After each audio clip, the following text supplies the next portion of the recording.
నమస్కారం. యూట్యూబ్లోకి వెళ్ళి తారానాథ్ మురాలా అని టైప్ చేసి సబ్స్క్రైబ్ బటన్ని గంట గుర్తుని నొక్కండి. నేను వీడియో అప్లోడ్ చేయంగానే మీ అకౌంట్లోకి డైరెక్ట్గా వస్తుంది. నేషనల్ ఆప్టికల్ ఫైబర్ నెట్వర్క్ ఈ పేరు మనం చాలామంది వినుంటాం. భారత్ బ్రాడ్బ్యాండ్ నెట్వర్క్ లిమిటెడ్ ఈ పేరు కూడా మనం చాలాసార్లు వినుంటాం. భారత్ నెట్ ఇది కూడా మనం చాలాసార్లు వినుంటాం. ఈ మూడు ఒకటే అంటే 25/10/2011 కేంద్ర ప్రభుత్వం దేశంలో ఉన్న 6 లక్షల గ్రామాలని 2,50,000 గ్రామ పంచాయతీలని కలుపుతా ఓఎఫ్సి ఆప్టికల్ ఫైబర్ నెట్వర్క్ నిర్మించాలని, ప్రతి గ్రామానికి ప్రతి గ్రామ పంచాయతీ ఆఫీస్కి high speed broadband connection provide చేయాలని, తద్వారా ప్రతి గ్రామంలో నెట్వర్క్ ఉండటం ద్వారా భారతదేశంలో జరిగే ప్రతి పరిణామము నెట్వర్క్లో ఉన్న ప్రతి గ్రామానికి వెళ్ళాలి అన్న ఉద్దేశంతో ఈ ప్రాజెక్ట్ని నెలకొల్పింది. ఈ ప్రాజెక్టు ద్వారా యూనివర్సల్ సర్వీస్ అబ్లిగేషన్ ఫండ్ ద్వారా 20,000 కోట్ల రూపాయలు భారత ప్రభుత్వం ఈ ప్రోగ్రాం కోసం ఖర్చు పెట్టాలి అని నిర్ణయించింది. ఈ నేషనల్ ఆప్టికల్ ఫైబర్ నెట్వర్క్ని 25 ఫిబ్రవరి 2012 భారత్ బ్రాడ్బ్యాండ్ నెట్వర్క్ లిమిటెడ్ అనే పేరుతో ఒక స్పెషల్ పర్పస్ వెహికల్, ఒక ప్రత్యేక సబ్సిడరీ సంస్థను ఏర్పాటు చేసి, స్పెషల్ పర్పస్ వెహికల్ అని ఎందుకంటారు అని అంటే, ఒక ప్రభుత్వ రంగ సంస్థ కింద ఒక సబ్సిడరీ కంపెనీని ఏర్పాటు చేసి, ఆ కంపెనీకి ఒక ప్రత్యేకమైన పర్పస్ ఉంటుంది. అంటే 6 లక్షల గ్రామాలకు ప్రొవైడ్ చేయాలి నెట్వర్క్. ప్రొవైడ్ చేసిన తర్వాత ఆ కంపెనీని మూసేస్తారు. ఈ రకమైన స్పెషల్ ఒక ప్రత్యేక పర్పస్ కోసం దాన్ని చేస్తారు కాబట్టి స్పెషల్ పర్పస్ వెహికల్ అంటారు. దీనికి 1/4/2013 national long distance operating licence కూడా ఇచ్చారు. అలాగే దీన్ని 2015లో BBNL పేరుని భారత్ నెట్గా మార్చారు. దీని ఉద్దేశం మనం ఏం చెప్పుకున్నాం, దేశంలో ఉన్న 6 లక్షల గ్రామాలకి 2,50,000 గ్రామ పంచాయతీలకి నేషనల్ మొత్తం జాతీయ స్థాయిలో network high speed broadband connection ప్రతి గ్రామానికి ఉండాలి అనేది దీని పర్పస్. దీనికోసం 20,000 కోట్ల రూపాయలు ESO ఫండ్ నుంచి ఖర్చు పెట్టాలి అనుకున్నారు. అయితే 2014లో ఎన్డీఏ గవర్నమెంట్ వచ్చిన తర్వాత 1 ఇయర్ తర్వాత దీన్ని డిజిటల్ ఇండియా ప్రోగ్రామ్ కింద కన్వర్ట్ చేసి ఈ ప్రోగ్రామ్ కింద దీన్ని టేకప్ చేయండి అనుకున్నప్పుడు, మొదట 6 లక్షల గ్రామాలు అనుకుంటే కనీసం 2013 నుంచి ఇప్పటిదాకా 5,000 10,000 గ్రామాలకు కూడా ఇవ్వలేకపోతున్నారు. ఎందుకు ఇవ్వలేకపోతున్నారు? దీనికి ఫేజ్డ్ మేనర్లో దీన్ని బైఫర్గేట్ చేద్దాం అని చెప్పి 31/3/2017 నాటికి 1,00,000 గ్రామాలకి, 2018 డిసెంబర్ నాటికి మొత్తం 6 లక్షల గ్రామాలకి ఈ నెట్వర్క్ కంప్లీట్ చేయాలి ప్రోగ్రామ్ని. 2023 నాటికి బ్రాడ్బ్యాండ్ కనెక్షన్స్ ద్వారా ఏమేమి ఫెసిలిటీస్ ఆ గ్రామాలకు ఇవ్వదలుచుకున్నారో టోటల్ కనెక్షన్స్ కంప్లీట్ చేయాలి అనేది ఒక ప్రోగ్రామ్గా 3 ఫేజులుగా దీన్ని విడగొట్టి చేయాలి అనుకున్నారు. ఈ భారత్ బ్రాడ్బ్యాండ్ నెట్వర్క్ లిమిటెడ్లో BSNL 70% వాటాని, రైల్టెల్ పవర్ గ్రిడ్ 15% కలిపి 100% ప్రభుత్వ రంగ సంస్థలుగా దీన్ని నడపాలని ఒక కంపెనీలాగా ఓపెన్ చేశారు. అయితే ప్రభుత్వ లెక్కల ప్రకారం 31/10/2018 నాటికి 1.1 లక్షల గ్రామ పంచాయతీలకు మేము ఇచ్చాము. ఈ 1.1 లక్షల గ్రామ పంచాయతీలకు ఇవ్వటం ద్వారా 56,700 గ్రామాలను కూడా ఈ నెట్వర్క్లోకి కలిపాము అని చెప్పి ప్రభుత్వం లెక్కలు ప్రకటించింది. అయితే పత్రికా విలేకరులు, కొంతమంది పత్రికలు చెప్పేదాని ప్రకారం కనీసం 5,000 గ్రామ పంచాయతీలకు కూడా ఈ నెట్వర్క్ చేరలేదు. వీళ్ళు టెస్ట్ చేసామని చెప్తున్నారు తప్ప పూర్తి స్థాయి సామర్థ్యంతో ఈ నెట్వర్క్లు ఎక్కడా పనిచేయటం లేదు అని చెప్పారు. దీంట్లో ఇంకొకటి జరిగింది ఏంటంటే, హుదూద్ తుఫాను విశాఖపట్నంలో వచ్చినప్పుడు అప్పుడు ముఖ్యమంత్రిగా ఉన్న వ్యక్తి పేర్లు ఇవన్నీ మనకు అనవసరంగా, అప్పుడు గత ముఖ్యమంత్రి, ఆంధ్రప్రదేశ్ తొలి ముఖ్యమంత్రి ఈ నేషనల్ ఆప్టికల్ ఫైబర్ నెట్వర్క్ని ప్రభుత్వ రంగ సంస్థలు ఎందుకు టేకప్ చేయాలి? ఏ స్టేట్ గవర్నమెంట్కి ఆ స్టేట్ గవర్నమెంట్ టేకప్ చేస్తాయి అని చెప్పి అప్పట్లో ఉన్న ఎన్డీఏ గవర్నమెంట్కి ఆంధ్రప్రదేశ్ ప్రభుత్వం తరఫున లెటర్ రాసి ఆంధ్రప్రదేశ్లో అప్పటికి ఎన్వైఎఫ్ఎన్ ప్రాజెక్టు చేపడుతున్న పవర్ గ్రిడ్ కార్పొరేషన్ యొక్క వర్క్ని క్యాన్సిల్ చేయించి ఏపీ ప్రభుత్వం ద్వారా ఆ వర్క్ని టేకప్ చేసి దాన్ని ఎల్ఎన్టీ సంస్థకు అప్పగించారు. ఆ రకంగా స్టేట్ గవర్నమెంట్లే ఎన్వైఎఫ్ఎన్ ప్రాజెక్టును కూడా టేకప్ చేయాలనుకుంటే చేయొచ్చు అని కేంద్ర ప్రభుత్వం ఉత్తర్వులు సవరించింది. దాని మూలకంగా ఎన్వైఎఫ్ఎన్ ప్రాజెక్టులో బిఎస్ఎన్ఎల్కి దగ్గర 7,000 కోట్ల రూపాయల నష్టం వాటిల్లింది. అదొక అంశం. అయితే ప్రస్తుతం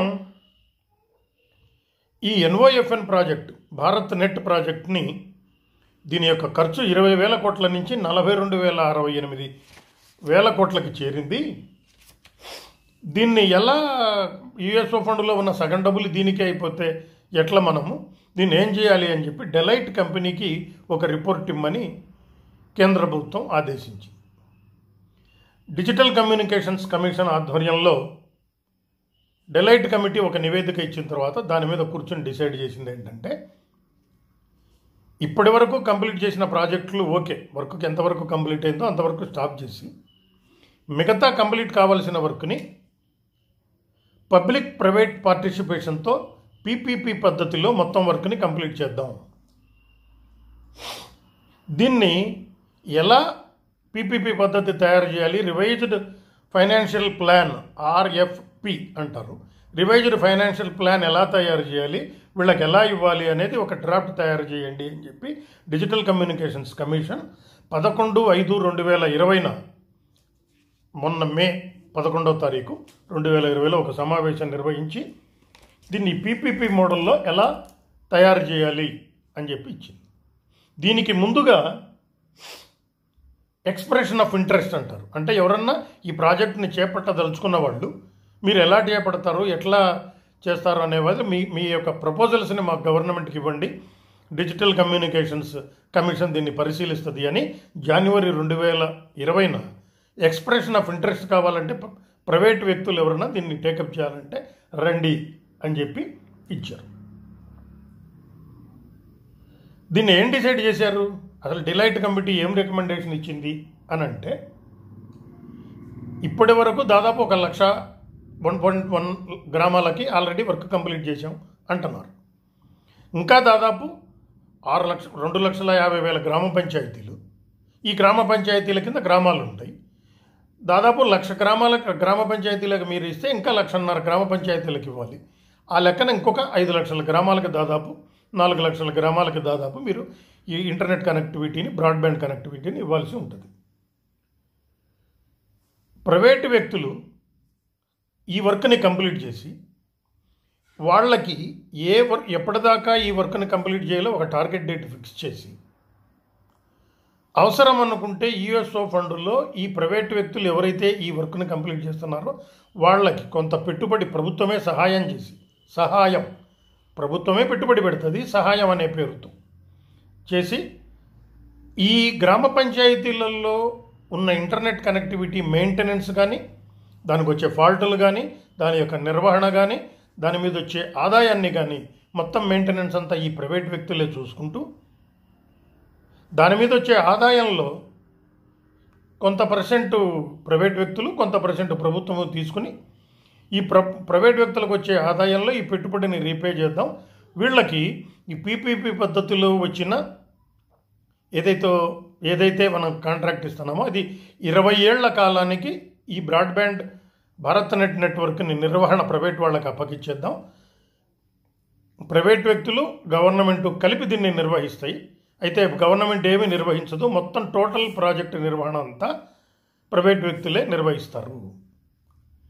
నిర్వహణ ఖర్చు కోసం లేకపోతే మొదట ఇనీషియల్ పెట్టుబడి కింద ప్రభుత్వమే వాళ్ళకు కొంత సహాయం చేస్తుంది అని చెప్పిస్తూ, దీని కింద ఖర్చు ఎక్కువ అవుతుంది కాబట్టి భారత్ నెట్ ఏదైతే వర్క్స్ కంప్లీట్ చేసిందో, ఇన్ఫ్రాస్ట్రక్చర్ మనం ఏదైతే భారత్ నెట్కి ఇచ్చామో, భూములు కానీ, ల్యాండ్ కానీ, టవర్లు కానీ, ఇటువంటివి ఏవైతే ఇచ్చామో ఈ ఇన్ఫ్రాస్ట్రక్చర్నంతా ప్రైవేట్ వాళ్ళు కొనుక్కునేలాగా అంటే మొత్తం టోటల్ భారత్ నెట్వర్క్ కింద ఉన్న ఇన్ఫ్రాస్ట్రక్చర్ని ప్రైవేట్ వ్యక్తులకి, అంటే ప్రైవేట్ పార్టిసిపేషన్లో దీని నిర్వహణ కోసం ముందుకొచ్చిన వ్యక్తులకి అమ్మేసేలాగా కూడా మీరు ప్లాన్ చేయండి అని చెప్పి ప్రభుత్వం ఆల్రెడీ ఒక నిర్ణయం తీసుకుంది. డిజిటల్ కమ్యూనికేషన్స్ కమిషను మే 11వ తారీఖు 2020 దీని మీద ఆల్రెడీ ఒక నిర్ణయం తీసుకుని ఎక్స్ప్రెషన్ ఆఫ్ ఇంట్రెస్ట్ కోసం కూడా అప్లికేషన్స్ కాల్ఫర్ చేసింది. ప్రాజెక్టు మొత్తం ఖర్చు ఎంత? 20,000 కోట్లు. ప్రస్తుతం ఈ ప్రాజెక్టు ఖరీదంతా 42,058 కోట్లు. ఇందులో మనం దాదాపు ఒక 30 to 35% కంప్లీట్ చేశాం. ఇప్పుడు మీకేం చేత కాదు, మీరు కంప్లీట్ చేయలేకపోతున్నారు, మేము ప్రైవేట్ వాళ్ళకి ఇచ్చుకుంటాం, ప్రైవేట్ వాళ్ళకి 20 సంవత్సరాల పాటు దీన్ని నిర్వహించుకునే ఏర్పాటు చేస్తాం. వాళ్ళకి కావాలంటే ఇనీషియల్ పెట్టుబడి మేమే పెడతాం. ఇనీషియల్ పెట్టుబడి పెట్టిన తర్వాత ఒక 5 సంవత్సరాల తర్వాత మాకు దీన్ని మొత్తం లాసే వచ్చింది, ఈ ఖర్చంతా మేము భరించలేమంటే దీన్ని గతంలో మేము 50,000 కోట్ల రూపాయలు ఎట్లయితే రద్దు చేశామో అట్లా రద్దు చేయమనే నమ్మకం కూడా ఏమీ లేదు అనే పరిస్థితిలాగా ఉంది. నిన్న మనం 2-3 రోజుల క్రితం మనం పెట్టుకున్నాం, భూములు అమ్ముతాం, భూములు అమ్మిన తర్వాత బాండ్స్ రూపంలో అప్పులు కలెక్ట్ చేస్తాం బిఎస్ఎన్ఎల్కి. 30,000 కోట్ల నుంచి 35,000 కోట్ల రూపాయలు బిఎస్ఎన్ఎల్కి పెట్టుబడుల రూపంలో డబ్బులు వస్తాయి అనుకున్నాం. బిఎస్ఎన్ఎల్కి ఇప్పుడు పోగొట్టిన ప్రాజెక్ట్ ఖరీదంతా, భారత్ నెట్ ఖరీదు మొత్తం టోటల్ ప్రాజెక్టు విలువ 42,058 కోట్లు. మనకి ఎంత ఇచ్చారు, మన దగ్గర ఎంత తీసేశారు?